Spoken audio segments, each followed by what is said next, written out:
मैं उलमा की मौजूदगी में अर्ज कर दूं, इंशाअल्लाह उलमा मेरी इस बात की तस्दीक करेंगे, क्योंकि वो बात मेरी नहीं बल्कि मुफस्सिरीन ने हदीस के हवाले से नकल की है। नबी अलैहिस्सलाम ने इरशाद फरमाया, जो बंदा रात को सोते वक्त ये आयत करीमा पढ़ ले, शहीदल्लाहु अन्नहु ला इलाहा इल्लाहु वल मलाइकतु व उलुल इल्म काइमन बिल क़िस्त ला इलाहा इल्लाहु वल अजीजुल हकीम। तीसरे पारे में सूरत आल इमरान के दूसरे रकू में ये आयत मुख्तसर सी आयत है। नबी अलैहिस्सलाम ने इरशाद फरमाया, जो बंदा ये आयत रात को पढ़ ले और फिर आगे कहे अशहदु बिमा शहीदल्लाह, जिस बात की गवाही मेरे अल्लाह ने दी मैं भी उसी बात की गवाही देता हूं। अल्लाह ने क्या गवाही दी? ला इलाहा इल्लाहु, अल्लाह के सिवा कोई माबूद नहीं। तो बंदा कहे जिस बात की गवाही मेरे अल्लाह ने दी है मैं भी उसी बात की गवाही देता हूं।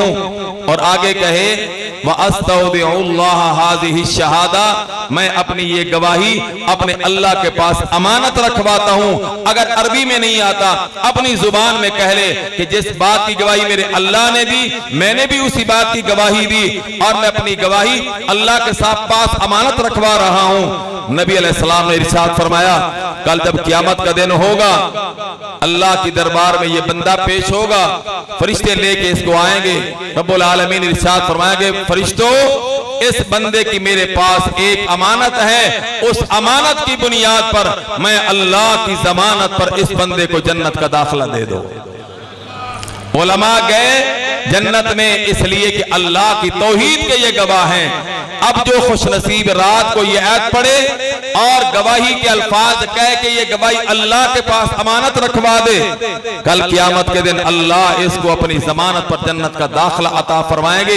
ये उलमाए किराम की बरकत है कि आपको अल्लाह ने इस उलमा के जरिए इतना आसान सा नुस्खा जन्नत में दाखिल होने का बतलवा दिया और आपकी खिदमत में पहुंचा दिया। अब है हमारा काम हम इस पर अमल करें और क़यामत के हौलनाक दिन में अल्लाह से जन्नत का दाखिला बड़ी आसानी से ले लें।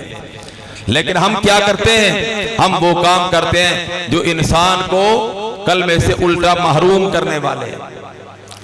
मुजद्दिदुल मिल्लत हकीमुल उम्मत हज़रत थानवी रहमहुल्लाह की खिदमत में एक शख्स आया, उसने कहा जी दुआ करो अल्लाह करे मौत के वक्त मुझे कलमा तय्यबा नसीब हो जाए। मैं भी दुआ करता हूं अल्लाह मुझे भी नसीब फरमाए, आपको भी नसीब फरमाए। हज़रत थानवी रहमतुल्लाह अलैह ने फरमाया कि मौत के वक्त कलमा नसीब हो जाना ये तो बड़ी आसान सी बात है। उसने कहा जी हमने तो सुना कि बड़ा मुश्किल वक्त होता है, किस्मत वालों को नसीब होता है और आप कहते हैं बड़ा आसान काम है। हज़रत थानवी रहमतुल्लाह ने फरमाया बड़ा आसान काम है जी, वो कैसे? फरमाया अच्छा वुजू करो, 2 रकात नमाज पढ़ो सलातुल हाजत और फिर उसके बाद कहो ला इलाहा इल्लल्लाह मुहम्मदुर रसूलुल्लाह और अल्लाह से अर्ज करो इलाहुल आलमीन मैंने कलमा पढ़ के तेरी तौहीद का, मोहम्मद अरबी की रिसालत का ऐलान कर दिया और अब मैं ये कलमा आपके पास अमानत रखवा रहा हूं। जब मैं मरने लगूं तो मुझे ये कलमा वापस कर देना, मेरी अमानत वापस कर देना। हज़रत थानवी रहमतुल्लाह अलैह ने फरमाया, जब अल्लाह खुद कहते हैं कि अंतु अद्दुल अमानात इला आलिया, अमानत अमानत वाले को वापस कर दो, तो तूने जब ये अमानत अल्लाह के पास कलमे की रखवाई, जब तू मौत के वक्त अल्लाह से मांगने की दरखास्त करेगा अल्लाह तेरी अमानत तुझे वापस करके तेरा खात्मा ईमान पर फरमा देंगे। ये काम है हमारे करने के, लेकिन हम ये काम करते नहीं। हम सिर्फ सुनने के आदी, वादा करने के आदी। बस हम कहते हैं कि हमें काम कुछ ना करना पड़े, जन्नत ऐसे मिल जाए।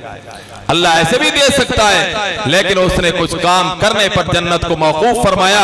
इसलिए मैं कोशिश ये कर रहा हूं कि आपकी खिदमत में ऐसे ऐसे आसान अमल अर्ज करूं कि आप वो आसान अमल करें ताकि आपकी बरकत से अल्लाह आपको भी मौत के वक्त कलमा तय्यबा नसीब फरमा दे, अल्लाह मुझे भी नसीब फरमा दे। और हम क्या करते हैं? हम वो काम करते हैं जो कलमे से इंसान को महरूम करने वाले हैं। शेखुल हदीस मौलाना मोहम्मद ज़करिया रहमतुल्लाह अलैह की आप बीती में लिखा है, एक शख्स फौत होने लगा, बाजार बड़ा नेक था, लेकिन जब वो फौत होने लगा उसको कलमे की तलकीन की गई। कलमे की तलकीन का मतलब ये है कि उसका हिब्बा अकारिब रिश्तेदार दोस्त अहबाब प्यारे करीब बैठ जाएं और ला इलाहा इल्लल्लाह का विर्द शुरू कर दें। उसको ना कहे भी तू पढ़, ये नहीं मौत की तकलीफ है कहीं इनकार ना कर दे वो तो मारा गया। हुक्म है कि उसके पास बैठ के कलमा पढ़े, उसके मुकद्दर नसीब में है तो कलमा पढ़ लेगा। अब जब उसके रिश्तेदार मोहब्बत वाले बैठ के कलमा पढ़ने लगे, तलकीन करने लगे, उसकी आंखों से आंसू निकल आए।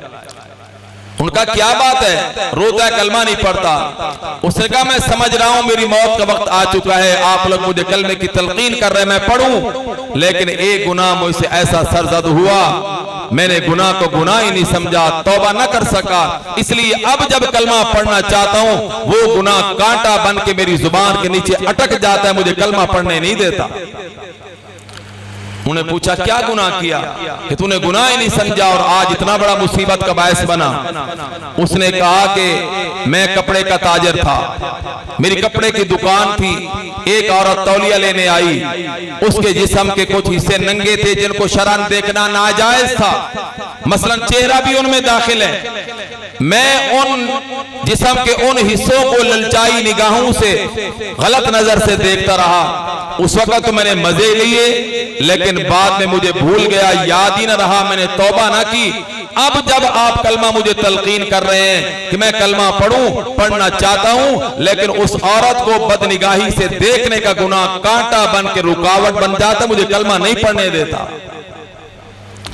हम ये गुनाह कितनी दफा कर चुके हैं और अब इस उम्मीद में बैठे हैं कि मैं जब मरूंगा तो मौलवी साहब की दुआ से और अहिब्बा की, अकारिब की तलकीन से मुझे कलमा नसीब हो जाएगा।